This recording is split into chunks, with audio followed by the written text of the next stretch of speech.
Welcome to GovCon Unscripted, where we dive into the unfiltered stories and strategies from all around the world of government contracting. Join host Chelsea Roberts as she explores how to navigate, thrive, and win in this complex but lucrative industry.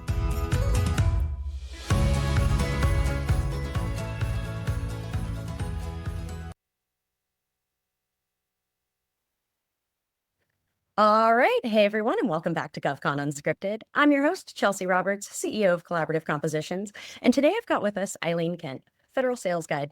Eileen, who are you and what do you do? As Eileen, Federal Sales Guide, I have been in the industry since 2002, really right after 9/11. I was sent on the Lewis and Clark expedition to sell to the federal government for the company that I was working for, and I set up Homeland Security's very first offices.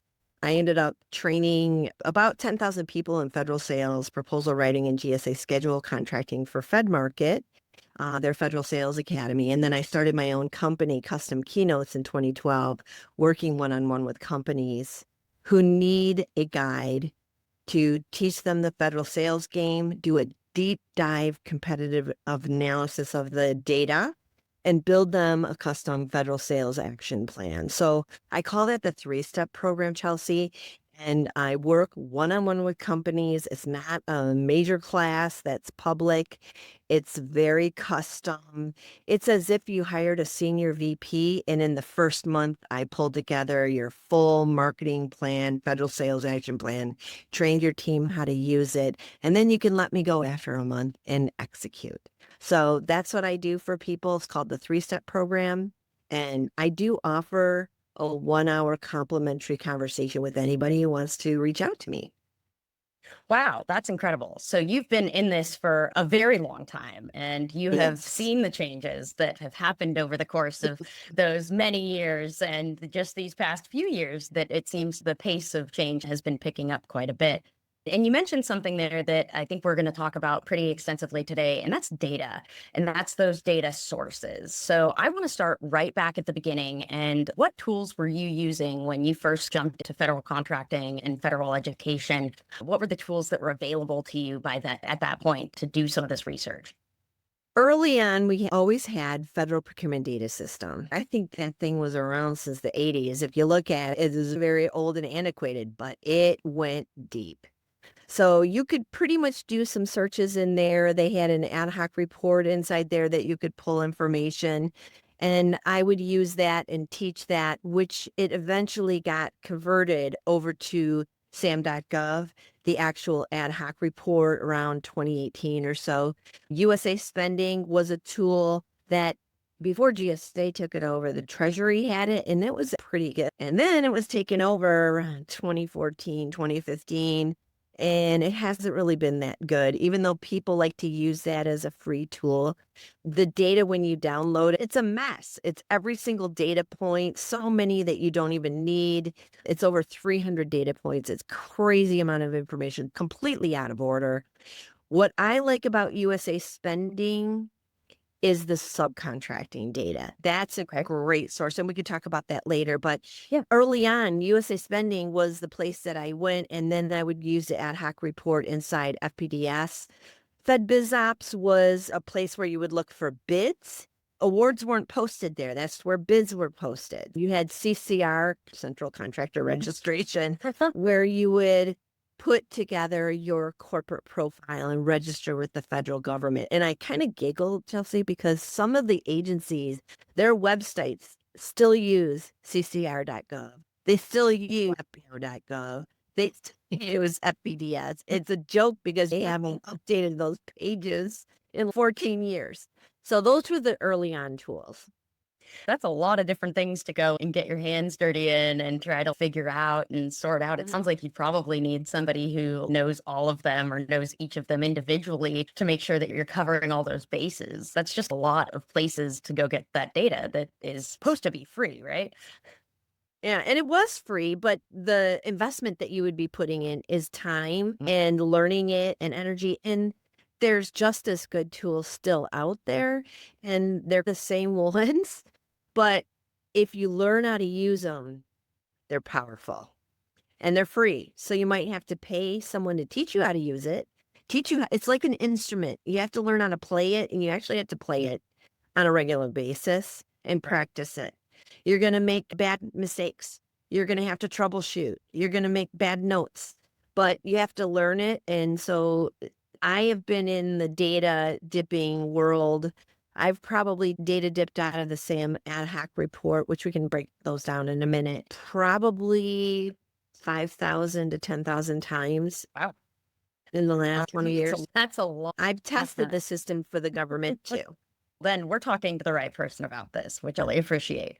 So we've got a ton of different options. And I think back in the day, there was a juggernaut in the paid world, and we don't have to name names, but it was like you either had all of these different free systems or you had the one paid behemoth that was very expensive and still took analysts behind the scenes to do. But I think it probably gave you some prettier data and some prettier reporting to leverage. But nowadays, it seems like just an abundance of tools and options and things that are like either cheap or really expensive. And then there's fewer on the free side, but it seems like the government's consolidated some of these tools on the free side. So now we've got SAM.gov, and I think FPDS is still there, although I think it's like half of what it was before or even less. And USA Spending is still there. And so I'm curious, in your perspective, are the free tools still useful, or are the paid tools really where folks should be spending time and money to go get their data? I hate to give you the answer of it depends. Here's where I live in the free tools, but I charge for my time living in the free tools, pulling the data. Here's why. The data that these other companies are aggregating in some cases is not correct because human beings are putting the data in. Let me give you an example. Okay. There's a place in the data where it says place of performance. You know what I'm talking about. For example, if I were selling furniture and I went into either USA Spending or SAM ad hoc report, and I wanted to see where furniture was being purchased. So in USA Spending, if I put in a furniture NAICS code or I put in the word furniture, it's going to show and highlight the state of Michigan.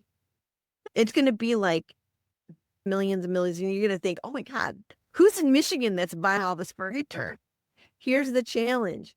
That's where the manufacturers are located. That's where Steelcase, Herman Miller, and Hayworth are located. The buyers are not putting where the furniture is being delivered. They're putting where it's being made.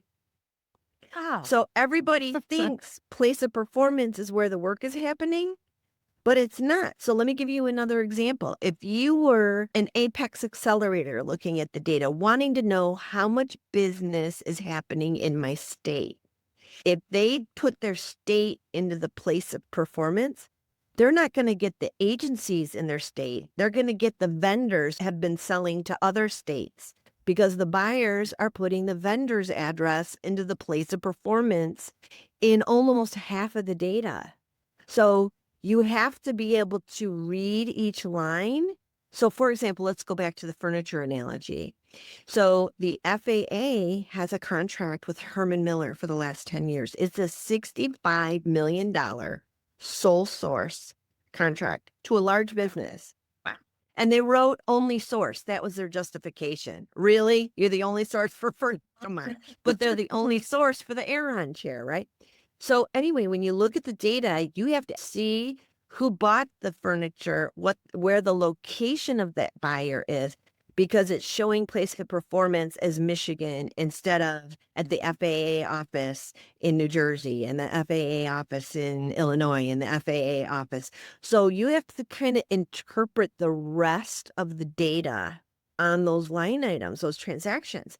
So USA Spending is not telling the whole story quite properly, and neither is AI, because the AI doesn't understand that the buyers are putting place of performance, in many cases, the vendor's address. Now, many times they're putting their own address in, but imagine if you were an IT company doing cybersecurity in Virginia for the VA at the tax center in New Jersey. They put in Virginia instead of New Jersey. because the vendor is doing the work in their offices from their, why they put the vendor's address in. The work Sure. might be being done off-site. So again, AI doesn't know this information. GovWin doesn't know this information, and neither does USA Spending. So when you pull the original data and you read all of the data points, you can read the full story. And if you have the ability to, does that help a little bit? That sounds like you could just be sent off on a seemingly well-informed wild goose chase, going places for things that are definitely not ending up there and where they're not going to spend the rest of their existence at, that's really difficult. I just never really thought of that being something that you have to take into consideration. And it seems like the more and more folks are leveraging AI to do this sussing out of the data, the farther and farther away that they're going to get from the point of truth, because it's not providing them that full data point, that full listing of information. Right. It's just saying, here's a pretty graph, and all of this stuff is in Michigan, so you should go to Michigan. What bases are in Michigan? You got Selfridge Airport. I grew up in Michigan, so I lived by Selfridge. And you've got another little fort in the middle of Michigan. You got just a couple little places. Of course, you've got the McNamara building in Detroit and a couple of the VAs there. Yeah, but you need to look at the other data points to really see what the story is. There's different data points that are important. For example, in USA Spending, like I said, right now, I think the value of that, I still think looking at the subcontracting data for a particular competitor. Like if you were looking at your direct competitor and you don't see any contracts for what they're doing, look at their subcontracts and see what agencies they're working for and what vendors, that information. But again, it's 300 data points. So it comes out as this gigantic jumbled mess. That's why the SAM ad hoc report inside SAM. So inside SAM, you can go to the contracting data where you could just go, okay, I'm just going to type in an entity name and look at all their contracts. They have it on the front end of SAM in the contract opportunity section. You can download about 5,000 transactions in one search, but you only get about 10 columns of data. It's not very many data points, but it's only a little tighter.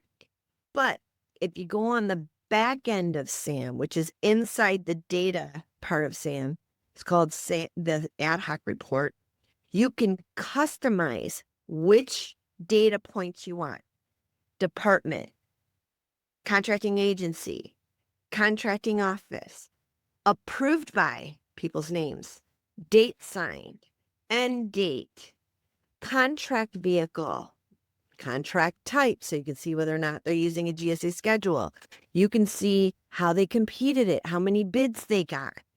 Then you put it into an order that makes sense. And if you handpicked about 50 of those data points of the 300, you get a better story. You can get the vendor name, their address, their phone number, what type of set aside this company is able to do. You can see whether they bid it on GSA or SUP or some other contract vehicle. Then you get the description of the project. Now, when you build this ad hoc report, now you can do searches in any of those columns. So you can say, I want to look at this one vendor and every one of their GSA schedule transactions. Sure. And you can pull their data. So you're able to hand pick by keyword, and you can get a spreadsheet that you built based on what they call attributes, the attributes you care about. Now you're not depending on a paid system that they've already picked the attributes they think you care about. I care about approved by because that's a name inside the agency who buys what I sell. And most databases don't provide that. The SAM ad hoc report deeper inside SAM is free if you learn how to use this instrument. It's unbelievably powerful if you know how to use it and you know how to read the data.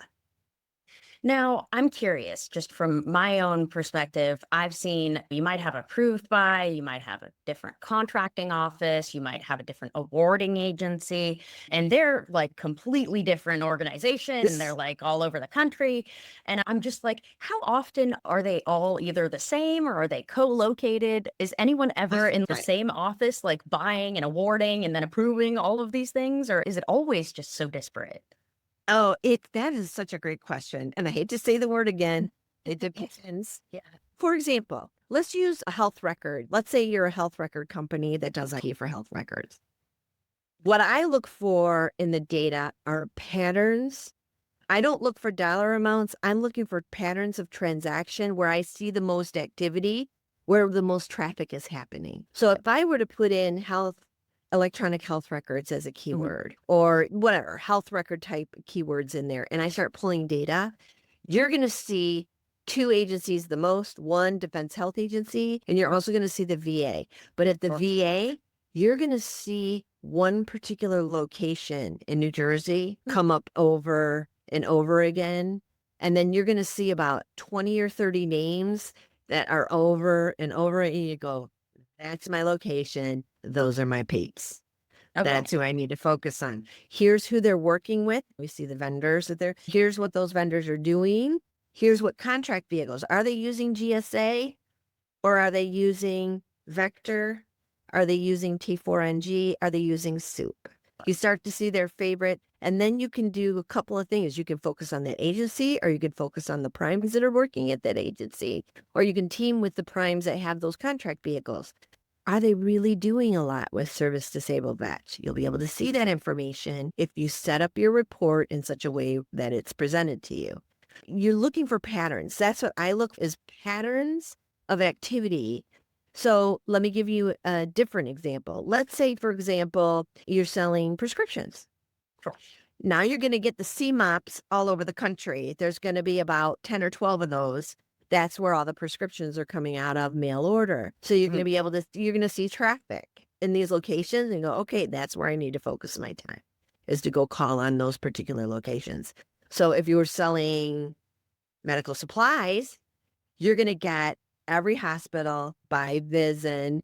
And my direction would be, where are you located? In Texas? Let's start with VISN 17 or 16. Focus on 17, call on your backyard and work your way out. So you also have to use common sense of their location, what they do. If they're in construction and they're in Illinois, you're not going to send them to DC. You're going to stick in their region 5 for public building services. Let's look at the data to see who are the construction companies, when are those contracts coming to an end, are they using GSA, or are they using an IDIQ? All that information, if you know how to create the report inside the ad hoc and you know how to pull the data, look for the patterns. And pivot tables in Excel are pretty easy to create to show those patterns.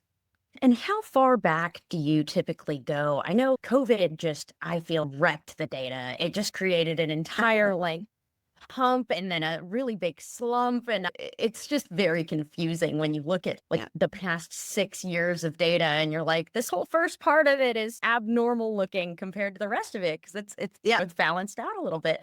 So how far back do you typically go when you're looking for data that's helpful? Again, what's the word? It depends. The data for hardware. It depends on what you're selling.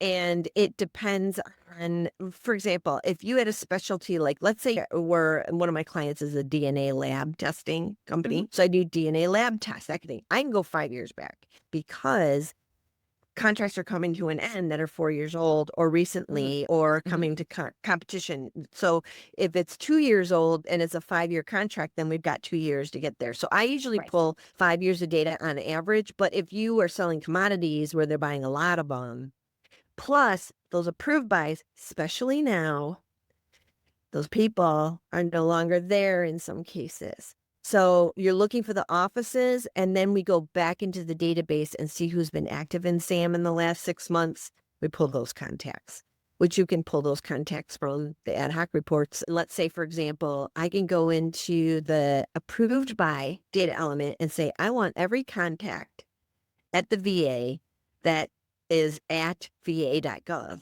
And then I can choose the last 6 months and boom, I've got every approved by for whatever, by VISN, by location, boom. To pull information out of there, custom, if you know how to use this instrument. And I feel like that last point you made is really important. The folks that were there in that original time frame are most likely not there anymore. There has been so much shift, so much flux, so much change in all of these offices that you're going to have to find somebody new, somebody different who's likely in that same office or in that same place to be able to do that buying and approach them, because the old person has most likely moved on in some way, shape, or form. And I'm curious from what you're seeing in your perspective.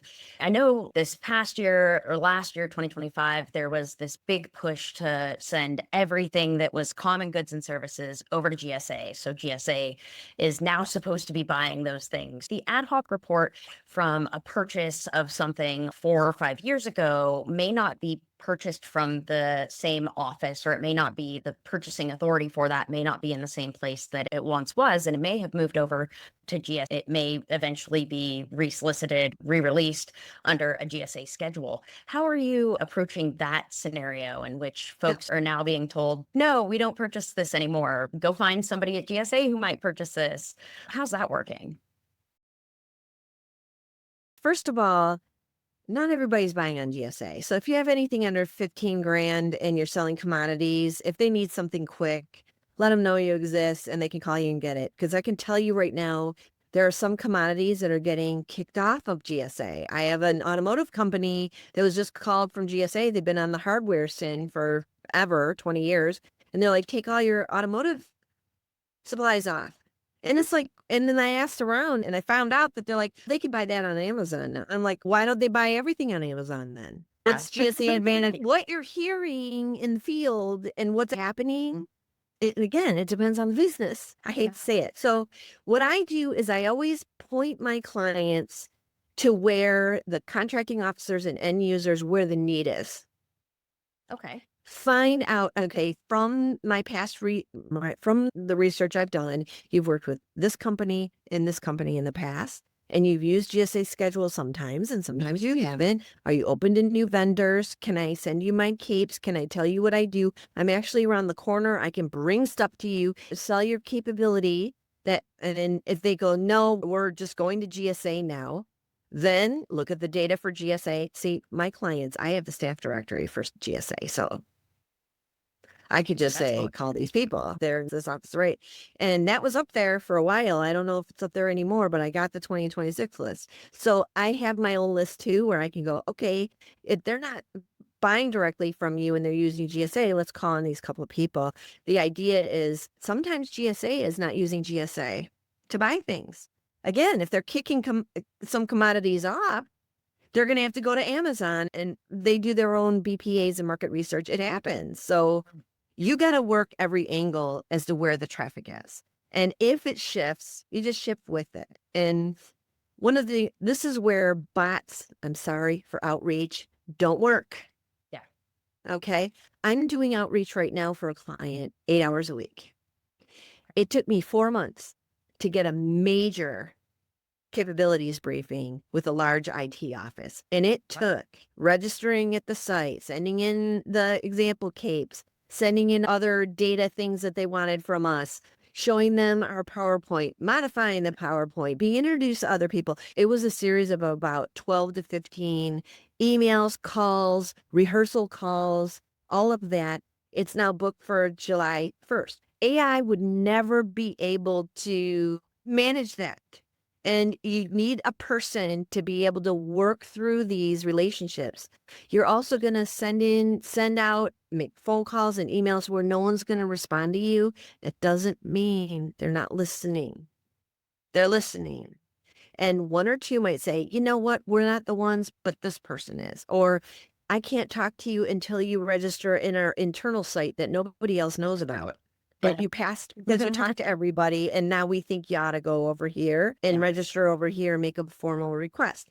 So every single situation is different.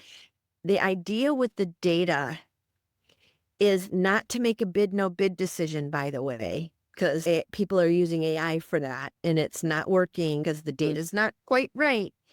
In the data, you're looking for patterns of who buys what you sell from whom. So then you can focus on those places. And then if they direct you to something else, no problem. But they're the people that need that stuff. Right. So get to the end users and the people who are making the requests so that they request you. Even if GSA makes the purchase, that agency is going to say, hey, here's a bid I need you to do, but I've got these 3 vendors that have been delivering to us. They're all on schedule. They might still flip in the gates of the vendors they know, trust, and love. And that's up to you to let them know you exist. Yeah. And something you mentioned there is really important that people just don't realize. AI can make worse decisions like faster. It can accelerate your downfall if you let it and if you depend on it. And it still comes down to the government is not a fast get rich quick market. It's not an easy market. It's not something that's instantaneous. It's not walk in, shake a hand, walk out, and you've got your contract in hand. And I think a lot of people are coming into this market at this point thinking, oh, AI is going to make my life incredibly easy and it will just make this whole process streamlined, because it is. There are some pretty standardized and regular ways of doing business, but it doesn't mean that it is any faster in any really regard just because AI has come to the table and is now in the story. So I think that there's a lot to be said about having that personal interaction and that personal touch, because a bot is not, I mean, it may follow up 15 times, but it's just going to become an annoyance that doesn't adjust any time, and it doesn't really recognize that you have to pivot, you have to change things, you have to really streamline and make your approach as effective as possible before you go into the efficiency aspect of it and trying to bring things down to the simplest terms. So I think that's just a critical point that folks really don't remember when they come into this market. And now, especially, I see a lot of people coming in thinking, I'm going to be able to, my neighbor said that they got a contract in 3 months. So how do you feel about those folks then? I do want to go back to a point that you made about the COVID just for a second, because I thought it was a really good. When I pulled the data, when I was testing it through the SAM team, they were making me do all these really custom, very complicated data pulls. And I was like, this isn't how people are going to use this. You do a general, I call it like you're facing, the data is the ocean. And I'm a scientist and I want to know what the makeup of the ocean is. So I'm going to take a net and I'm going to throw it out there with a keyword search or a competitor name. And I'm going to pull all this data. It's going to be fish and junk and tires and cans, right? And I'm going to pull all this data in and I'm going to call it. I'm going to throw out the stuff that, like you said, the COVID stuff, the stuff that doesn't, the place of performance isn't right. I'm going to pull out the stuff that doesn't fit. Cool. And I only have the fish or the data that I want. I like to do a wide net, bring it in, and then through the spreadsheets, easily eliminate stuff that doesn't make sense out. So for example, if I did a data dip for workstation, that could be a furniture workstation or it could be a desktop workstation. So what company? I've got to do a little more culling. If someone said I do cloud, I put in cloud and NASA's got a lot of science stuff about cloud. I got to cull the data. You need human eyes on this information to really interpret it and make human sense. And people who've been in the field selling, who had to ask their customers these questions in the old days and get one little piece of data. Who are you working with? And you ask them 20 times and they finally tell you the company name. When's the next deal coming out? When does that contract come to an end? I would fly to get an answer to one question in the old days, right? But now all this information's in front of us. Now we got to look at it from a sales perspective. Who buys what I sell from whom and how?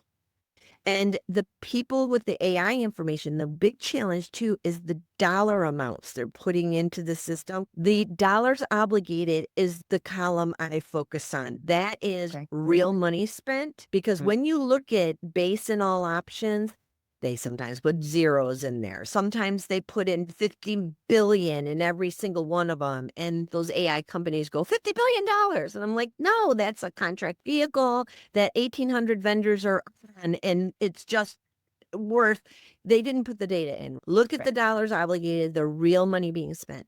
And if you see negatives, I really want to make this point. If you see a bunch of negatives, that does not mean that vendor's getting kicked out because they're not good. Okay. They might have had $100 million win. They didn't put that data in. They just did put in the adjustments.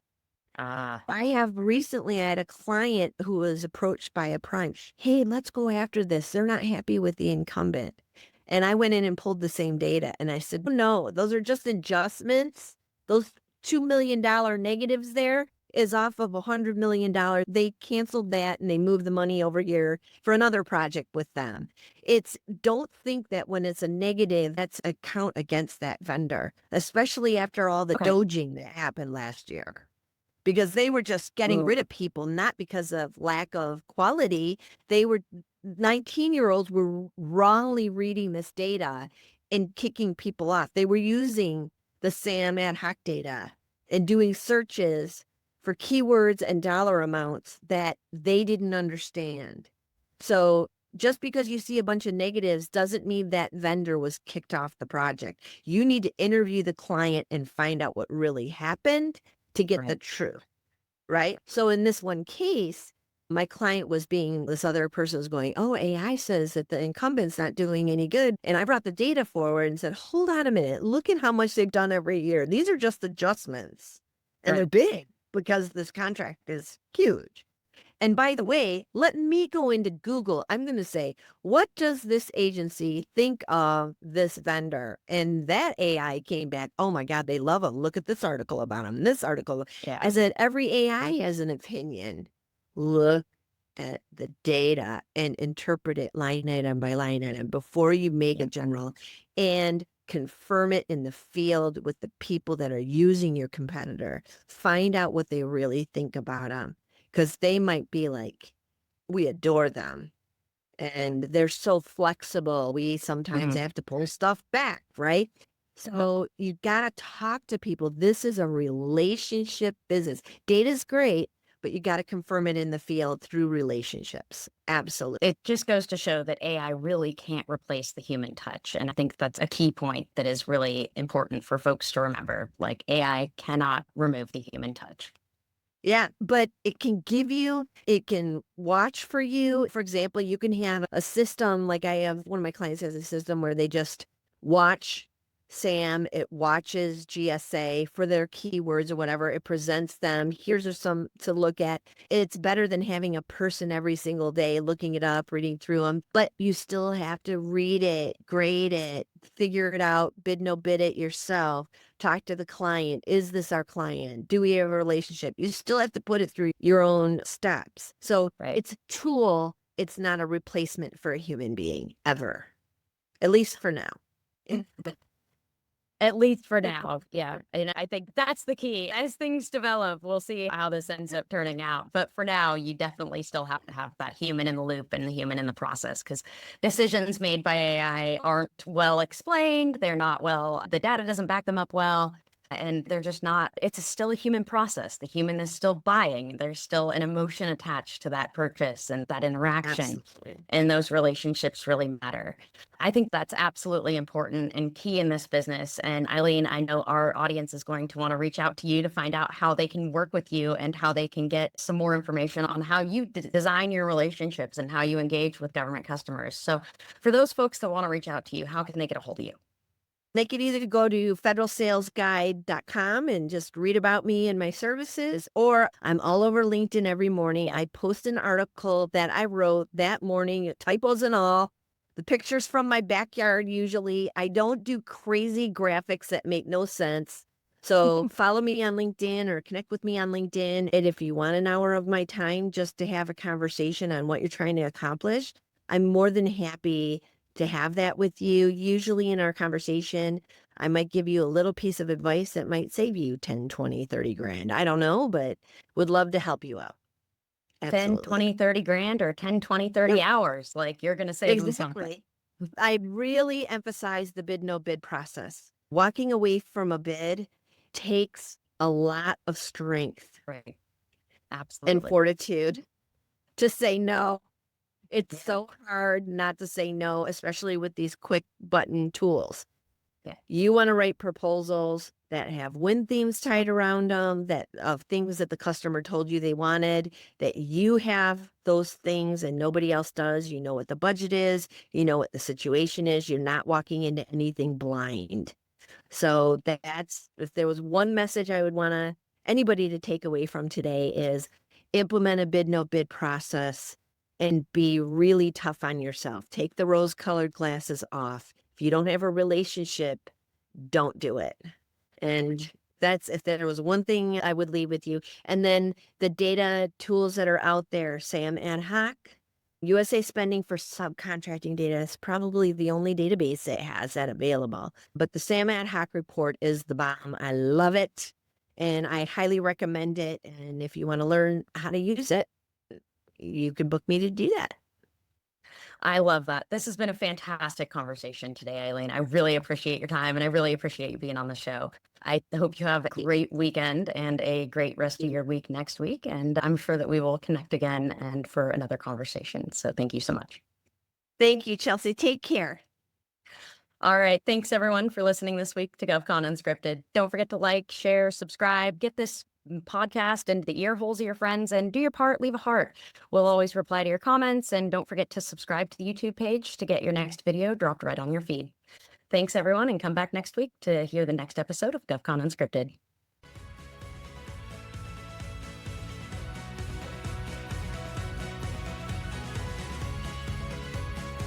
Thanks for listening to this episode of GovCon Unscripted with your host, Chelsea Roberts. Do you have a GovCon story or need guidance in government contracting? Connect with Chelsea on LinkedIn to be a guest on the show or to enhance your business strategy. Don't forget, your network is your net worth. If you liked what you heard, don't forget to subscribe, leave a review, and share this episode with your growing GovCon community.